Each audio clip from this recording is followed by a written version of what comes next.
और दोस्तों फिर से स्वागत है आपका एक नई वीडियो के साथ। दोस्तों इस वीडियो में आपको बताने वाली हूँ पोको X3 Pro मोबाइल में या फिर पोको के किसी भी मोबाइल में अगर आपको यहाँ पे इस तरह से अगर आपका स्क्रीन लॉक है मान लीजिए और यहाँ पे आप ऐसे स्वाइप डाउन करते हैं तो ये कंट्रोल सेंटर जो दिख रहा है ना आपको, यहीं से आप कुछ भी ऐसे ऑन ऑफ कर सकते हैं।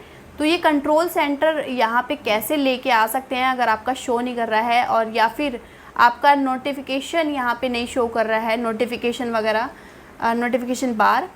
तो यहाँ पे अगर ये चीज़ें नहीं शो कर रही है तो इसको शो करने के लिए, इसकी सेटिंग करने के लिए आप चले जाएंगे सेटिंग पे। सेटिंग पे जाने के बाद यहाँ पे आप स्क्रॉल करेंगे तो यहाँ पे आपको नोटिफिकेशन एंड कंट्रोल सेंटर का ऑप्शन देखने को मिलेगा। आप इस पर क्लिक करेंगे और यहाँ पे आप स्क्रॉल करेंगे तो item shown on lock screen after swipe down, मतलब लॉक स्क्रीन पे आपका यहाँ पे ऐसे स्वाइप डाउन करते हैं तो आइटम शो होना चाहिए। तो यहाँ पे आप क्लिक करेंगे तो कंट्रोल सेंटर तो ऑन है और ये नोटिफिकेशन शेड भी ऑन है मेरा, मान लीजिए ऑफ़ है तो यहाँ पे आपका ये शो नहीं करेगा चाहे आप कितना भी स्वाइप डाउन कर लीजिए, ठीक है। तो इसके लिए आप यहाँ ऑन करेंगे और यहाँ पे जब आप लॉक स्क्रीन पे रहेंगे स्वाइप डाउन करेंगे तो यहाँ पे इस टाइप से ये आ जाता है। तो नोच के साइड में करना होता है, अगर यहाँ पे बीच में से करेंगे ना या कहीं से तो नहीं आएगा।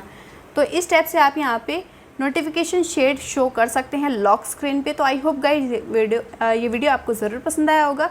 इसी टाइप की और भी इंटरेस्टिंग वीडियोस देखने के लिए चैनल विजिट करते रहिएगा। चलिए मिलते हैं आपको एक नेक्स्ट वीडियो में, तब तक के लिए नमस्कार।